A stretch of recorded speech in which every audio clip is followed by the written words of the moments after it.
골라 터는 재미가 있다. 비욘더 리포트 주간 전망대입니다. 오늘도 금융시장의 핫한 아이템들을 리포트 밖의 얘기까지 한번 탈탈 한번 털어보도록 하겠습니다.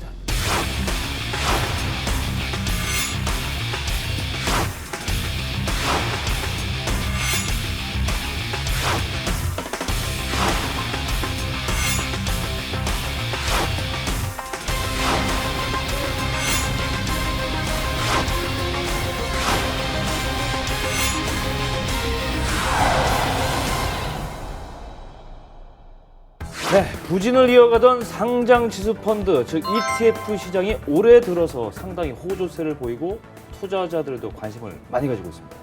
그래서 금융당국도 이 ETF 시장에 대해서 보다 나은 개선책과 그 대책들을 발표했는데요. 자, 오늘 주간 전망대에서는 바로 이 ETF 시장의 동향에 대해서 좀 알아보고요. 앞으로의 전망, 그리고 지금 저금리가 지속되는 상황에서 과연 이 ETF 시장의 활성화가 먹힐 것인가, 이 부분부터 좀 살펴보도록 하겠습니다. 올해 ETF 시장 상당히 좀 일단은 지수 자체는 2000선에서 머물고 있지만 ETF 시장에 대한 관심은 상당히 높아지고 있는 것 같아요. 그동안 뭐 펀드도 있었고 개별 주식에 대한 중소형주도 있었고 쭉 넘어오는데 이것도 어느 정도 이 시즈널 어떤 패션이 아닌가 그렇게 생각도 되는데 일단 올해 ETF 시장의 특징 좀 말씀해 주시죠. 예, 올해 ETF 시장은 지난 8월에 있었던 중국 본토 증시의 급락이 네. 좀 호재로 작용하는 모습이었습니다. 무슨 말이냐면 어차피 ETF라는 상품도 지수와 연계돼서 지수의 움직임에 연동될 수밖에 없기 때문에 네. 지수가 고요하면 당연히 거래가 적을 수밖에 없지만 그렇죠. 지수가 좀 큰 폭으로 움직였기 때문에 네. 뭐 차이나 A 즉 중국 본토를 대상으로 한 ETF 또는 중국 본토 레버리지 ETF 이런 걸 중심으로 거래량이 좀 많이 늘어났었습니다. 그렇지만 네. 전반적으로 봤을 때는 2011년 이후에 이어지고 있는 거래량의 박스권에서는 아직까지 돌파를 못하고 있는 그런 모습이기 때문에 아마 사회자님께서도 뭐 침체다 아니면 부진이다 이런 표현을 좀 쓰신 것 같은데요. 네. 또 나름대로 노력도 많이 하고 있습니다. 어떤 노력이냐면 뭐 고배당 ETF라든지 네. 뭐 이런 쪽 ETF들이 속속 등장을 하면서 아마 시장 참여자들의 좀 호응을 좀 받고 있고요. 그리고 그 해외 지수를 대상으로 한 다양한 레버리지 상품이라든지 인버스 상품들이 등장하면서 어떻게 본다면 위로 올라가는 것만 배팅하는 그런 상품의 시대가 아니라 아래로 떨어져도 수익을 낼 수 있는 그런 형태의 상품 구조를 만들어 놨기 때문에 아마 ETF의 거래량은 좀 더 늘어나지 않을까 그렇게 예상하고 있습니다. 그렇군요. 이게 순자산 총액으로 이제 기준으로 따져보면 이게 지금 현재 이게 10월 중순 현재 21조 5천억 원이란 말이죠. 근데 네. 작년에 비해서 기록을 봤더니 한 2조 예. 약간 고정 상회하는 정도 늘었어요. 예. 그다음에 특이점 이제 올해 이제 상장 종목 수가 198개로 지금 이제 집계가 돼 있는데 올해 들어서 26개가 늘어났단 말이죠. 근데 이 추세가 예년에 비해서 좀 숫자가 많이 늘어난 건가요? 이게? 예, 숫자는 굉장히 많이 늘어났습니다. 두 가지 이유가 있는데요. 첫 번째는 뭐냐면 KRX가 올해 가장 큰 목표가 상장 종목 또는 상장 상품의 극대화가 큰 목표입니다. 네. 거기에 발 맞춰서 ETF도 역시도 하나의 상장으로 취급받을 수 있기 때문에 네. ETF의 상장을 거래소 쪽에서 적극적으로 유도했다라는 측면에서 좀 볼 수가 있고요. 네. 여기에 덧붙여서 조금 더 말씀을 드린다면 올해 가장 많이 상장한 상품은 스펙입니다. 예, 스펙, 뭐 특수 목적 회사라고 부르고요. 네네. 어떻게 보면 M&A를 목적으로 한 예, 페이퍼 합병을 컴퍼니, 목적으로 하죠. 예. 페이퍼 컴퍼니인데 네. 무려 올해 상장한 IPO 종목 중에서 50%를 차지할 정도로 네. 스펙의 상장이 굉장히 많았거든요. 예. 그러니까 그런 거와 맞물려서 예. ETF의 상장도 거래소가 예. 좀 유도했다 이렇게 볼 수 있고요. 두 번째는 뭐냐면 올해 상장된 상품들의 면모를 뜯어보면은 크게 두 가지로 나눌 수 있습니다. 해외 지수형과 스마트 베타형 상품으로 구분을 할 수가 있는데요. 해외 지수형은 당연히 한국 증시가 답답하니까 저 해외 지수형 좀 대체제라고 할 수 있는 해외 지수형 그렇죠. ETF들이 많이 상장을 했고요. 네. 그리고 스마트 베타라고 이따가 설명드리겠지만 네. 액티브 베타. 액티브의 성격과 베타, 패시브의 성격을 동시에 갖고 있는 그런 좀 얼터너티브한 상품들이 ETF를 중심으로 많이 상장되면서 어떻게 본다면 한국 ETF는 좀 질적인 측면에서도 많이 성장했다라고 볼 수 있습니다. 이 개인 투자자들이 봤을 때 이제 점점 ETF를 통해서 자기가 그동안 투자하지 못했던 것들을 많이 할 수 있는 것 같아요. 그러니까 올해 들어서는 그렇게 많이 늘어나지 않았지만 네. 우리가 ETF를 한 3년 전으로 돌아가게 되면은 지금 이게 설정액보다 한 반 정도밖에 안 됐었거든요. 그러니까 지금 한 2배 정도로 이 시장이 커진 거죠.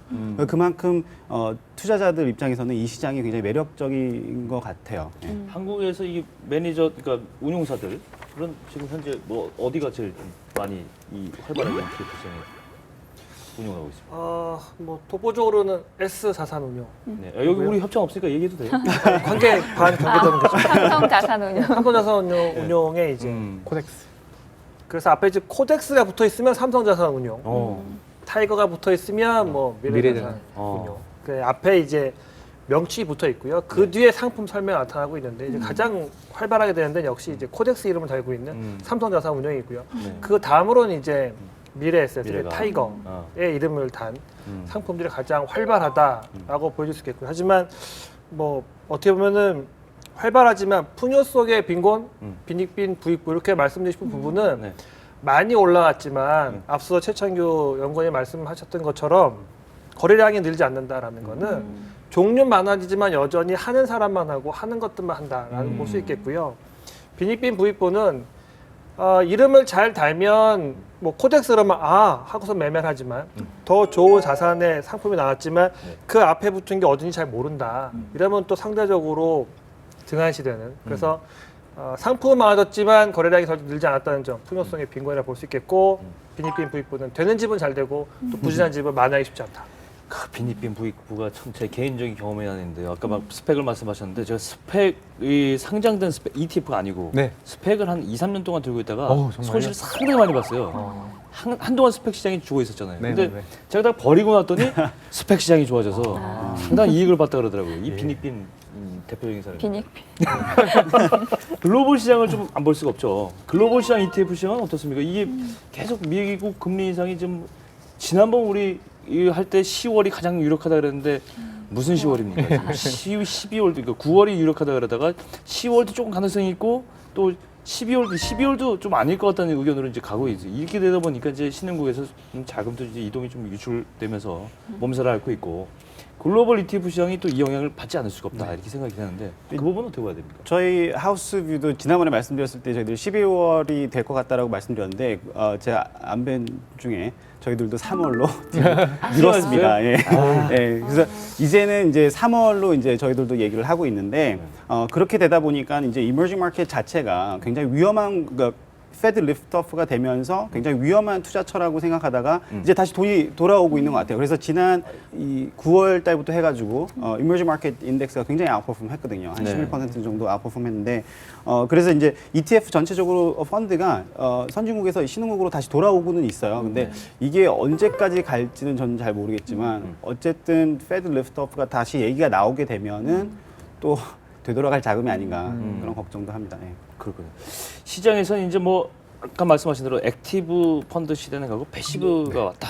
또 아까 그래서 더 나아서 이 하이브리드된 네, 네. 이런 시장이 또 열린다. 이거는 결론적으로 제가 쉽게 생각해 보면 고수익 고위험을 지를 수 있는 어떤 그 여지가 점점 줄어들면서 그럴 바에는 시장 수익률을 안정적으로 가져가자 이렇게 이해하면 되는 거 아닌가요? 그러니까 투자의 어떤 투자 수익률 측면에서 기대 수익률 측면에서요. 예, 맞는 말씀이십니다. 일단은 시장 참여자들이 뭐 이머징 마켓 국가, 특히 한국 투자 참여자들이라면 굉장히 답답함을 느꼈을 텐데요. 그렇죠. 2011년부터 현재까지 지수는 1,800에서 2,200입니다. 네. 즉 어떤 투자 전략가가 나와서 그냥 1,800에서 2,200 하면 4년 동안 맞췄다는 얘기죠. 그렇죠. 예, 그 얘기는 뭐 ETF와 같은 전통적인 베타 상품, 즉 시장 수익률과 연동이 될 수밖에 없는 그런 상품들의 부진으로 이어질 수밖에 없었고 네. 거기에 대한 반발로서 나는 전통적인 방식의 지수 산출 체계, 즉 시가총액 방식의 지수 산출 체계가 싫다.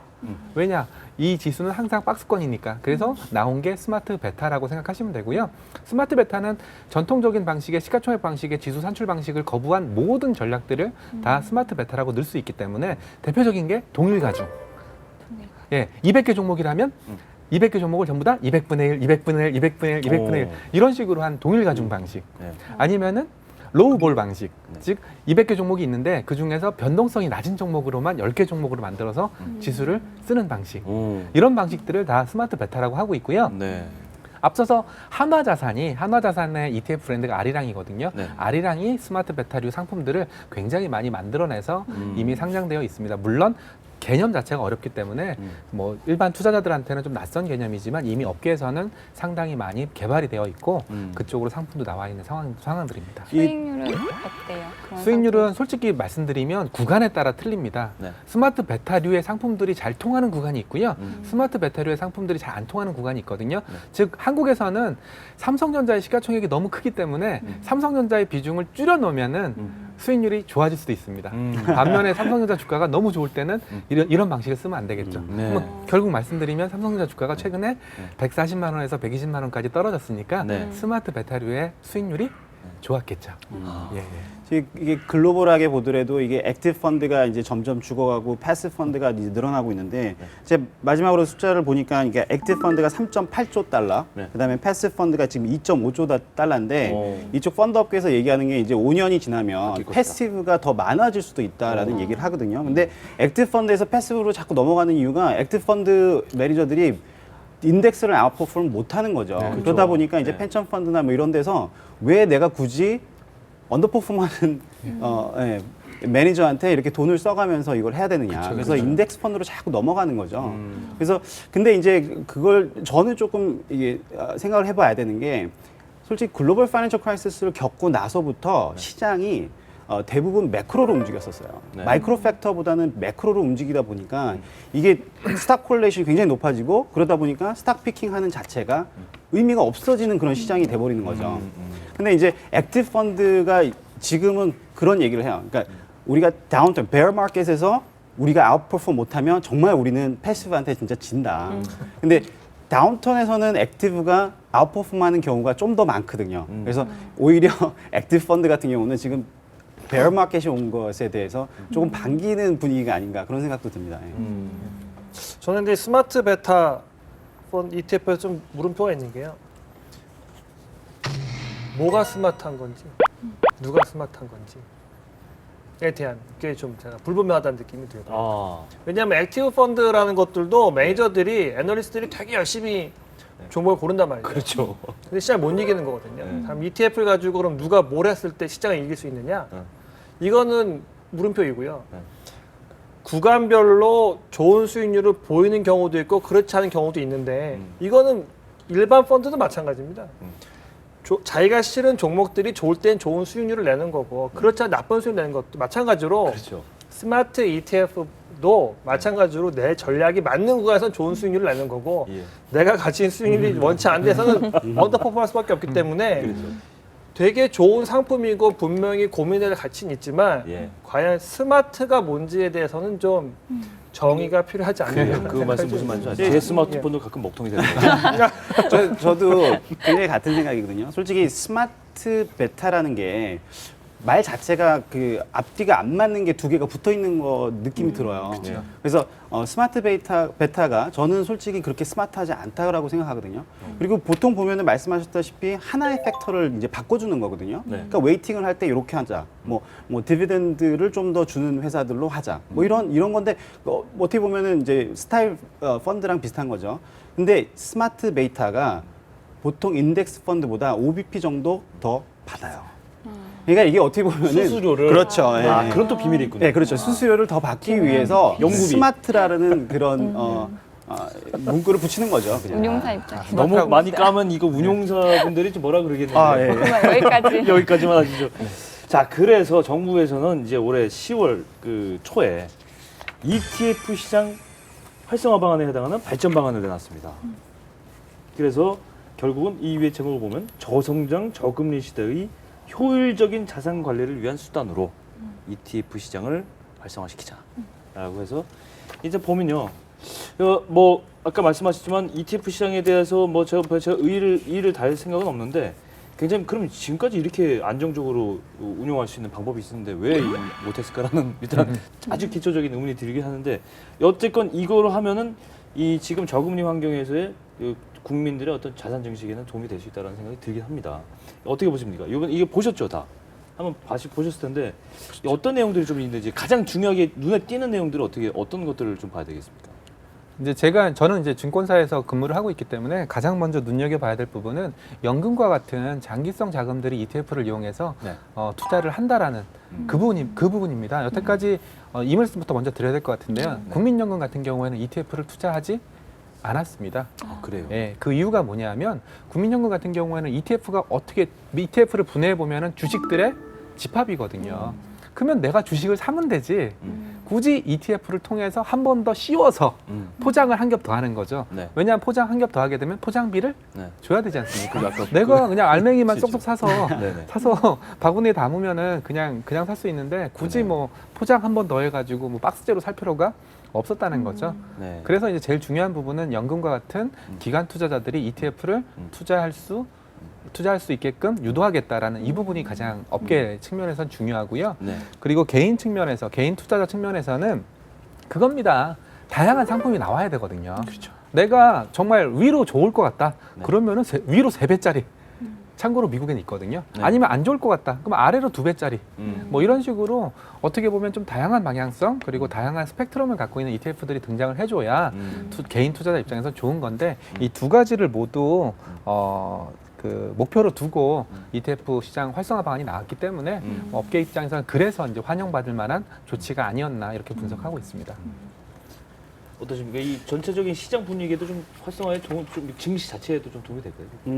저는 솔직히 이 방안에 대해서 저는 별로 그렇게 환영하는 바는 아니에요. 왜냐하면 그 패시브 펀드가 계속해서 늘어나게 되면은 이게 섹터가 어떻게 보면 우리가 애널리스트가 하나의 섹터를 공부하고 어떤 회사가 더 나은지 아닌지 이렇게 되게 열심히 우리가 연구를 하는데 ETF가 자꾸 이렇게 커지면요. 섹터가 그냥 같이 움직입니다. 그래서 애널리스트가 필요 없는 그런 시장이 되거든요. 그래서 증권사에서 일하는 애널리스트로서 그렇게 환영하고 싶지 않은 그런 방안이거든요. 그래서 이 ETF가 계속해서 생기게 되면 나중에는 어떻게 될까? 그런 게 그러니까 스탁 코릴레이션이 계속해서 높아지고 있어요. ETF 때문에. 그래서 나중에는 어떤 모습이 될까? 그런 거에 대해서 좀 저는 이제 증권사 입장에서 약간 걱정이 돼요. 네. 그래서 실제로 작년 하반기부터 올해 상반기까지 한국 시장을 뜯어보면은요, 중소형주들이 굉장히 강세를 보였거든요. 근데 중소형주들은 ETF로 묶을 수 있는 성질의 주식들이 아니에요. 즉, ETF의 범주에서 벗어나는 놈들이었거든요. 그게 무슨 말이죠? 네. 무슨 말이냐면 보통 ETF는 지수를 기초로 하기 때문에 그 지수의 구성 종목이 되어야 되는데 네. 중소형주는 너무 시가총액이 작기 때문에 그 지수의 구성 종목이 아니거든요. 네네네. 그래서 ETF 상품들이 많이 늘어났지만 네. 실제로 중소형주는 대상으로 한 ETF가 거의 없었어요. 실제로 네. 우리나라에는 뭐 코덱스 뭐 소형주 ETF 이런 거 없거든요. 오. 예. 그래서 아마 말씀하신 것처럼 네. 작년 하반기부터 올해 상반기까지 중소형주들이 그 난리를 쳤던 것도 뭐 그런 영향이 아닐까 뭐 이렇게 생각을 해보고 있고요. 네. 실제로 이제 그런 중소형주가 난리가 치면서 코덱스 코스피 즉 코스피 전체 700개 구성 종목을 다 담는 그런 ETF까지 상장을 했습니다. ETF 이번 정책성은 어떻게 보세요? 정책의 효과. 뭐 정책은 항상 희망사항을 담는 거니까요. 근데 ETF가 저금리 시대 투자 대안이냐? 이거 사실 물음표가 있습니다. 저금리는 그냥 경제 상황을 반영하는 거고 네. 거기서 뭔가 이 자산 배분을 하고 수익률을 관리하는 데에 좀 용이한 툴을 주겠다라는 건 인정을 하지만 기본적으로 제가 볼 때는 이럴 거면 운용사들을 좀 도와주는 방안이 나와도 좋다 생각을 하고 있습니다. 그러니까 시장 제도로만 이끌 수 있는 건 한계가 있다. 오히려 운용사들을 좀 밀어줘라. 왜 그런가 하면 전 세계에서 이 iShares라는 이름을 블랙락, 단 ETF는 저희가 아는 여러분들이 아실 만한 모든 기초자산을 대상으로 다 ETF를 만들어야 합니다. 근데 그거는 그만큼 그 운용하는 집안의 자산 규모가 크기 때문에 가능한 거죠. 네. 근데 지금처럼 이런 ETF들을 잘 해보세요라고 하지만 그럴 만큼의 인프라가 갖춰져 있느냐라고 보면 사실 그렇지는 않거든요. 그렇기 때문에 인프라를 같이 키워줄 수 있고 그거에 맞는 운용사를 만들어 주고 나서 ETF 투자를 해라. 라고 하면 훨씬 다양한 모양새가 같겠지만 그렇지 않다 그러면은 일단은 뭐 두 발로 뛰어가면 좋겠지만 한 발로 뛰어가는 꼴이지 않겠는가 하는 걱정, 또 희망, 기대 그렇게 해봤습니다. ETF 얘기가 나왔으니까 ELS하고 DLS 얘기를 안 할 수가 없어요.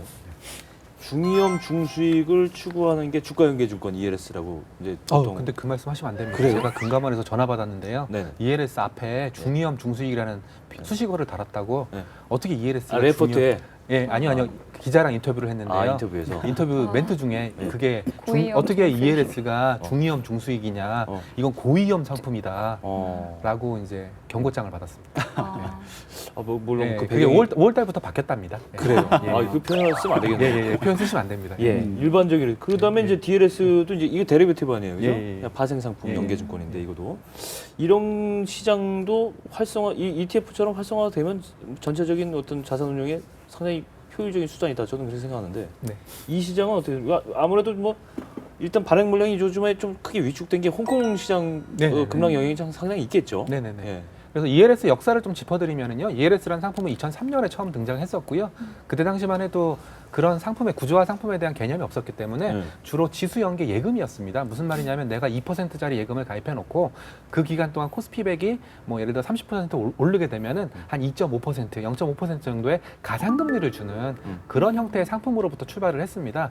그러다가 기초 종목을 조금씩 바꾸기 시작한 겁니다. 처음에는 지수 연계 예금이었기 때문에 인덱스, 즉 코스피백과 같은 인덱스를 대상으로 하다가 하다 보니까 뭐 삼성전자 아니면은 뭐 은행주 뭐 이런 식으로 기초 종목을 좀 돌리기 시작했었고요. 그리고 이게 좀 진화를 해서 어느 구간까지는 원금 보장, 그리고 어느 구간을 벗어나게 되면은 뭐 수익 얼마, 손실 얼마 이런 식으로 좀 구조화가 좀 정교하게 되는 그런 구조로 진행이 됐었습니다. 그렇지만 2008년 금융위기라든지 2011년 미국 신용등급 하향이라든지 어떻게 보면 크라이시스가 한두 번씩 왔었지 않습니까? 그러면서 종목형 ELS, 즉 체계적인 위험에 노출되어 있는 종목형 ELS들은 조금씩 도태됐습니다.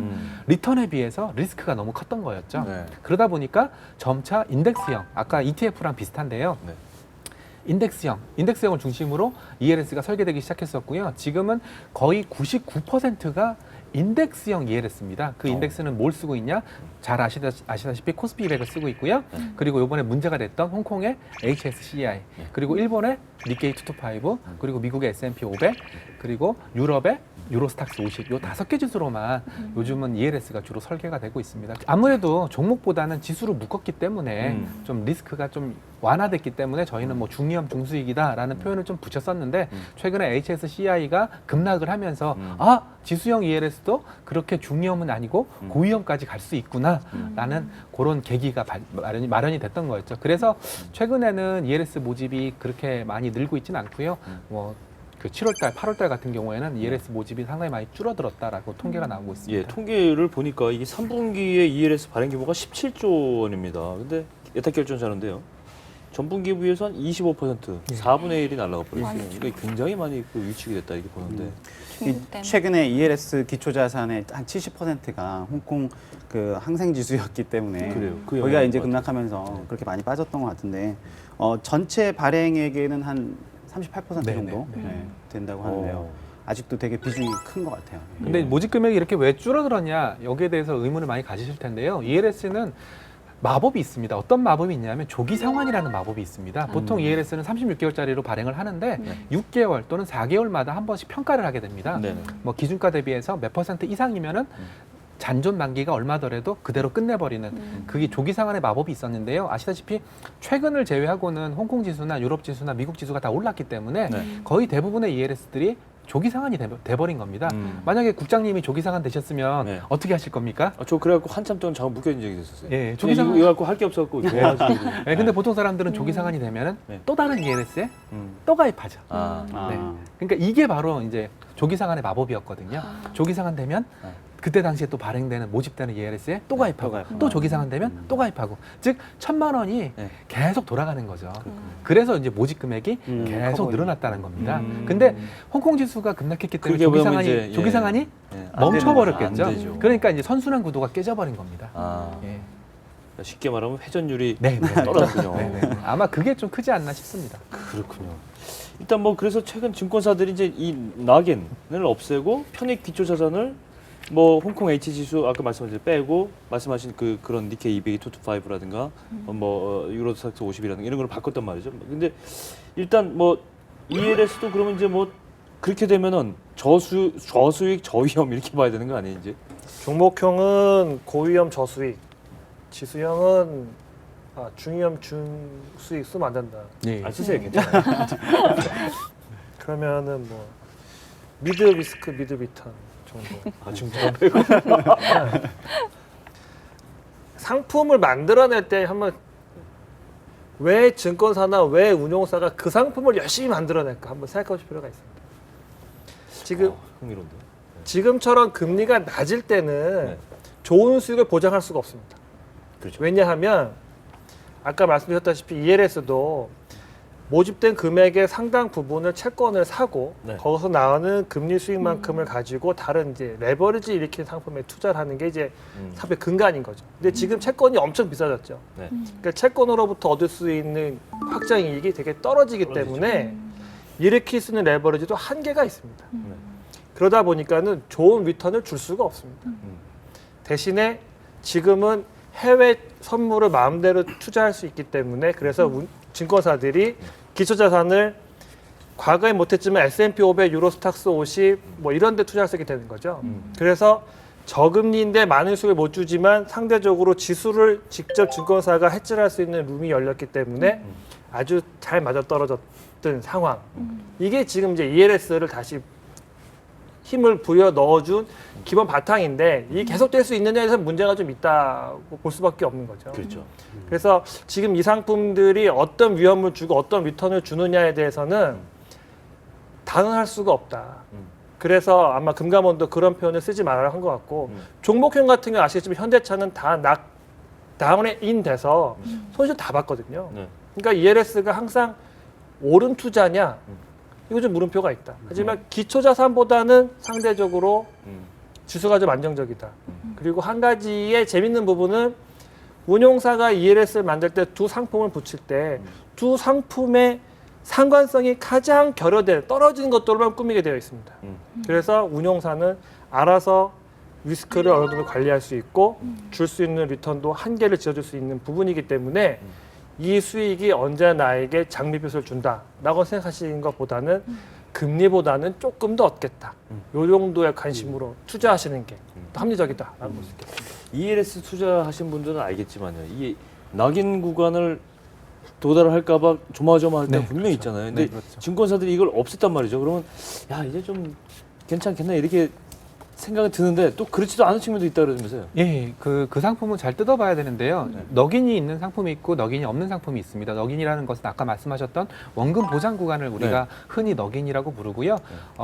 러프하게 말씀드리면 보통 기준가가 100이라고 했을 때 기준가 대비해서 반토막 즉 50% 구간, 그 정도 구간을 넉인 배려라고 많이 지정을 합니다. 과거에는 넉인 배려가 거의 70%, 뭐 65%까지 굉장히 높았던 구간이 있었습니다. 그때는 지수가 대세 상승기였기 때문에 사람들이 넉인에 대한 공포가 별로 없었지만 그 2008년 금융위기라든지 2011년 미국 신용등급 하향 맞고 난 이후에는 넉인 배려를 좀 더 낮추는 그래서 원금 보장으로 구간을 넓히는 그런 형태로 설계가 많이 되고 있습니다. 실제로 HSCI 지수가 14,000에서 9,000포인트까지 무려 5,000포인트 정도가 빠졌었습니다. 그때 당시 저희 데이터에 따르면 HSCI ELS의 넉인 배리어는 대략 7,000에서 8,000포인트 수준이었거든요. 물론 뭐 14,000에서 9,000까지 빠졌으니까 다시 7,000까지 가겠다라는 공포감이 있었지만 실제로는 9,000에서 7,000 가는 거는 거의 한 30% 정도, 20% 정도 추가적으로 하락을 해야 되는 그런 구간에 있었기 때문에 뭐 그렇게 뭐 ELS가 사람들이 생각하는 것만큼 굉장히 뭐 촉박하고 넉인 배려가 굉장히 극대화되고 그런 시기는 아니었다라고 판단하고 있습니다.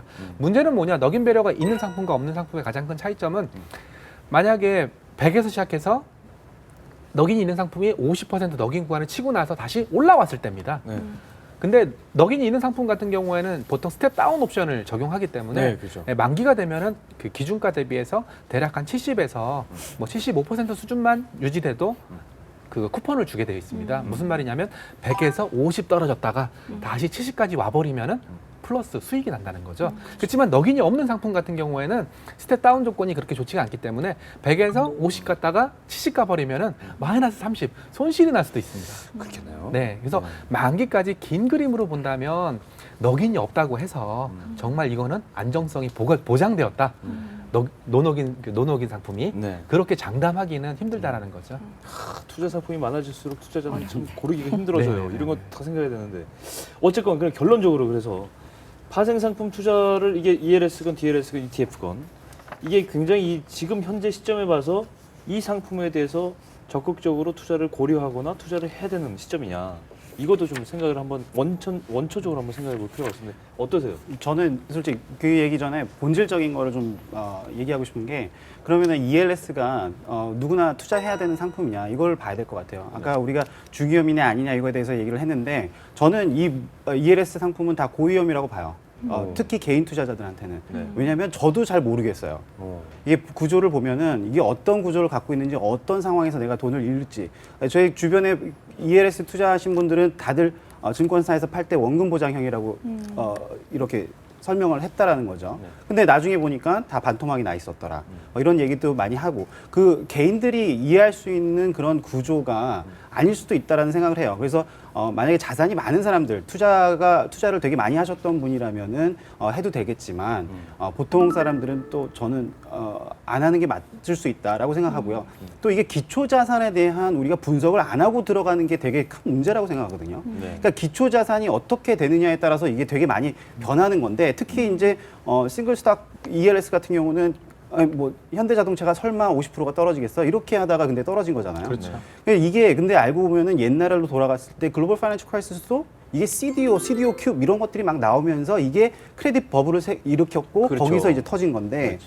그때 CDO나 이런 것들 나왔을 때도 너무나 좋은 상품이었죠. 이거는 뭐 이거 그래요. 위험이 없는데 굉장히 높은 수익률을 주는 상품이었는데 그 상품도 언더라잉 에서 그 기초 자산에 대한 거는 아무도 생각을 안 했다는 거죠. 기초 자산이 뭐였냐면 서프라임이었어요. 근데 서프라임이 터진 거나 이런 건 전혀 생각을 안 했다는 거죠.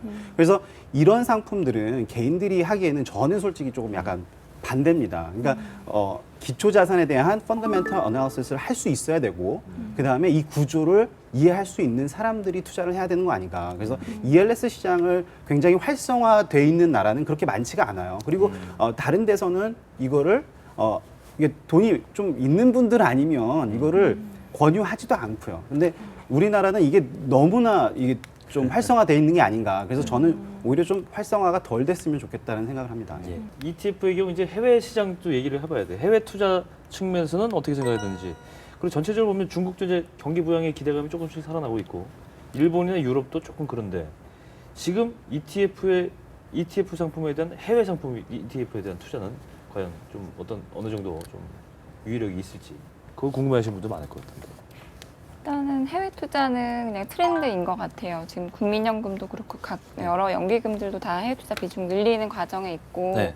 또 뭐 우리 개인 투자자들도 어쩔 수 없는 그런 선택일 것 같고 그런 측면에서 뭐 ETF 사실 글로벌 종목들이 다 알기 어렵잖아요. 그래서 글로벌 ETF를 투자할 수 있다는 거는 굉장히 일단은 그런 측면에서는 좋다고 생각을 하거든요. 네.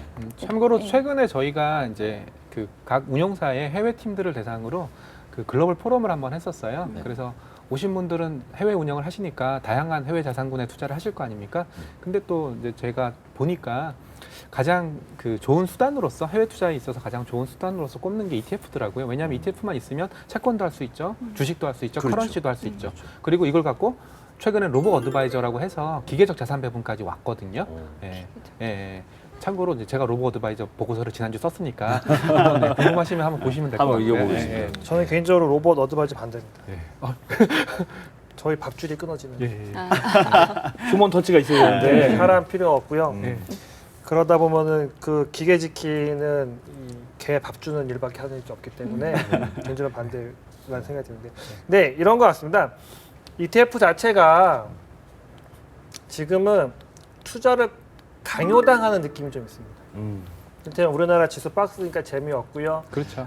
뭐 수익도 이머징 안 시장이 나고요. 지금 좋으니까 지금 가보실만 하고요. 지금 유가가 40불 깨졌다 올라오니까 투자하실만 한데 방법은 ETF가 있으니까 투자해 보시고요. 계속해서 어떻게 보면은 이 업계에 있는 저지만 저도 보고 있으면 강요당한 느낌이 좀 들거든요. 근데 강요당하는 거와 내가 자발적으로 이해해서 투자하는 거랑은 이 투자하는 생각이 완전 달라집니다. 강요당하는 거는 방향이 엇나갔을 때에 감내할 수 있는 감내력이 현저히 떨어지게 되고요. 제가 그 상품을 이해하고 들어가면 설사 잠시 방향이 엇갈렸더라도 내가 감내할 수 있는 부분이 생기는데 지금은 느낌상 이 상품을 투자해야만 한다라는 암묵적인 강요가 그냥 이 금융시장에 싹 배어 있는 것이 아닌가. 그래서 이거는 투자하시는 좀 경계하실 필요가 있다는 생각이 들고, 유가 지금 40불 깨질 것처럼 했을 때 사는 거 맞았지만 사실 50불 후반 갔을 때 지금 보면은 다시 40불대까지 떨어졌는데 그렇죠. 과연 맞는 거냐. 근데 계속 물음표가 달리기 때문에 네. 내가 투자하는 게 왜, 무엇을, 이거에 대한 좀 명분이랄까요? 이런 것들 분명하시면 좋을 것 같습니다. 근데 저는 이게 ETF가 생기면서 개인들이 자산 배분을 할 수 있는 툴이 생긴 거잖아요. 네. 근데 솔직히 이게 자산 배분에서 가장 수익률 차이가 많이 나거든요. 근데 우리나라 같은 경우는 이제 주식형 펀드면 주식형, 이렇게 뭐 하이브리드가 있긴 하지만 이게 너무 하나에 국한돼 있는 것 같아요. 그래서 우리도 좀 헤지 펀드를 좀 열어줘서 이 가장 중요한 자산 배분을 프로들이, 매니저들이 하는 게 맞다고 저는 생각을 해요. 그래서 헤지 펀드들이 어떤 자산을 담든 어떻게 담든 아무것도 상관하지 않고 이게 프리덤을 준다면은 이런 이 ETF가 이렇게 개인들이 고민하면서 자산 배분을 자기가 할 필요가 없을 것 같다라는 생각을 해요. 그래서 가장 중요한 자산 배분을 개인들이 하면서 오히려 굉장히 위험한 투자를 많이 할 수 있다라는 게 제 생각입니다. 그래서 이제 10월 25일 날요. 뭐 주제랑 약간 떨어진 내용이긴 한데 그 금융위에서 사모펀드 규제 완화안이 나옵니다. 그래서 사모펀드가 지금은 그 사모펀드가 뭐 일반 사모펀드 뭐 그리고 뭐 PEF라고 그러죠. 경영 참여형 사모펀드 이렇게 다 구분이 되어 있는데요. 그거를 그냥 일반 사모펀드 그리고 PEF 두 가지로만 단순화 시켜가지고요. 일반 사모펀드는 대표적인 게 한국형 헤지펀드거든요. 헤지펀드가 일반형 사모펀드의 가장 대표 주자인데 모든 사모펀드를 헤지펀드처럼 운영할 수 있게끔 좀 규제를 완화해서 좀 더 다양한 투자 전략을 쓸 수 있는 그런 상품들이 아마 등장할 걸로 예상하고 있습니다. 좋습니다. 오늘 여기까지 할까요? 예, 오늘 ETF 시장의 현황과 앞으로의 전망. 아주 의견, 오늘 뭐 상반된 의견도 듣고 아주 분위기 좋았습니다. 다음 시간에도 또 한번 이 얘기를 한번 할 수 있는 기회가 좀 있었으면 좋겠습니다. 자, 오늘 외신 인사이드는 스튜디오 사정으로 한 주 쉬겠습니다. 다음 주에 뵙겠습니다, 여러분. 고맙습니다.